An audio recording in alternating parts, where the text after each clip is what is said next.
നമ്മൾ മദ്രസ ഒരു സിസ്റ്റം ഉണ്ട്, കൊം ഇജിലിസ് എന്ന് പറയും. പണ്ട് കാലത്ത് പണ്ടല്ല ഇപ്പോഴും ഉണ്ട്. അത് അറബിയിൽ എണീക്ക് ഇരിക്ക് പിന്നെ അടുത്ത് വലത്ത് എന്നൊക്കെ പറയും പോലെ. അങ്ങനെ ഇപ്പോൾ ഒരാൾ എണീക്കുന്നില്ല, ഒരാൾ എണീക്കുന്നില്ല. അപ്പം ഞാൻ വേറെ പേരെ മുഖമൊന്നും കാണാൻ പറ്റൂലല്ലോ, പെണ്ണുങ്ങളല്ലേ.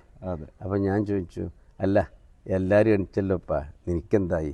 അപ്പോൾ ഇങ്ങനെ ഈ പർദ്ദൻ്റെ ഇത് പൊക്കി പിടിച്ചിട്ട് ഇപ്പോൾ നിങ്ങൾ പറയാണ് അവരുടെ തരുവശം, ഒസ്ത നക്ക് 72 വയസ്സായി, ഒസ്ത നക്ക് എണിക്കാൻ തീരില്ല, നിങ്ങൾ എന്തിനാ ചൊല്ലേ?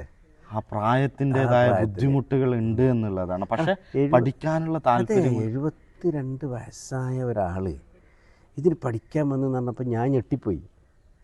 ഞാൻ എന്നിട്ട് ഞാൻ എനിക്ക് 59 വയസ്സ്, ഞാൻ എന്നിട്ട് അതിൻ്റെ അടുത്ത് അപ്പോൾ 59, അന്ന് എനിക്ക് 56 വയസ്സാണ്. ഞാൻ പിന്നെ അതിൻ്റെ അടുത്തിരുന്ന് ചോദിച്ച്, അല്ല നീ എൻ്റെ ഉമ്മയാണ്, എന്താണ് നിൻ്റെ ചരിത്രം എന്താണ്, നീ ഒന്ന് പറയൂ എന്ന് പറഞ്ഞപ്പോൾ, ഓ അത് നമ്മൾ കോരിത്തെറിപ്പിക്കുന്ന വാക്ക പറഞ്ഞു. ഖുർആൻ ഇങ്ങനെ കയ്യിൽ പിടിച്ചിരിക്കുകയാണ്, വലം കയ്യിൽ ഖുർആൻ പിടിച്ചിട്ട് പറയുന്നത്. എൻ്റെ ജീവിതത്തിൽ ഞാൻ കല്യാണം കഴിഞ്ഞത് 13 വയസ്സിലാണ്.